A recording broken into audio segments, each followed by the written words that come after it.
Back to our U.S. election coverage now, and CTV's Anne-Marie Mediwake is live from Washington, D.C., outside a polling station. Anne-Marie, such an enormous day there. I'm really curious about the mood on the ground. What's the feeling? Optimism about getting a new president? What are you hearing from people behind you there? Well, it's been really interesting being here. We've been here for maybe about half an hour or so already. And, this lineup was down the street when we first got here. We had a chance to talk to one voter who was saying to us she'd been to actually 3 polling stations because the lines were so long. She finally landed at this one. She's inside voting right now, which, by the way, Nick, I have to point out, you and I have covered a lot of elections, municipal, provincial, federal.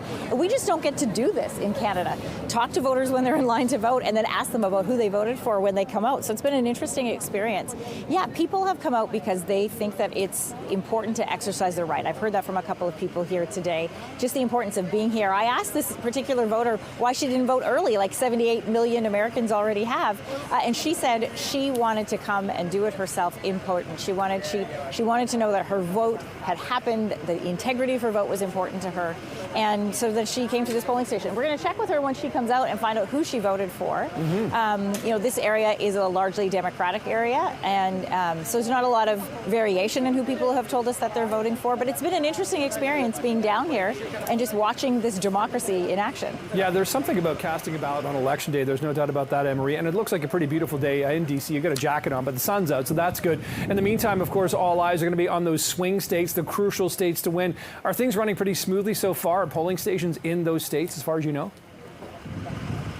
Yeah, we've been watching some of the same footage that you've been seeing, which is that there are varying degrees of security around various polling stations. There was some police vehicles here earlier. I think that was more just managing flow of traffic. It's been very quiet, very orderly here. We have seen some of those polling stations that have either heavy fencing or barriers up with a stronger presence. We know the National Guard has been put on standby in case anything should happen either at the polling stations or at various key locations across the country.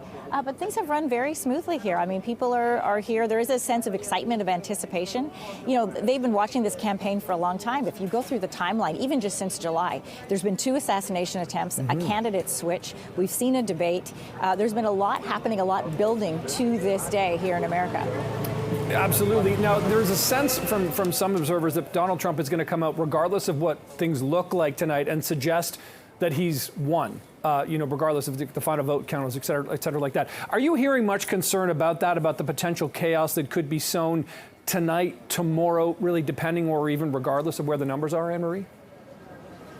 So we asked one of our guests on Your Morning earlier today about that, and he said that he's never seen, he was raised in Washington, D.C., he said he's never seen the city look like this on an election day.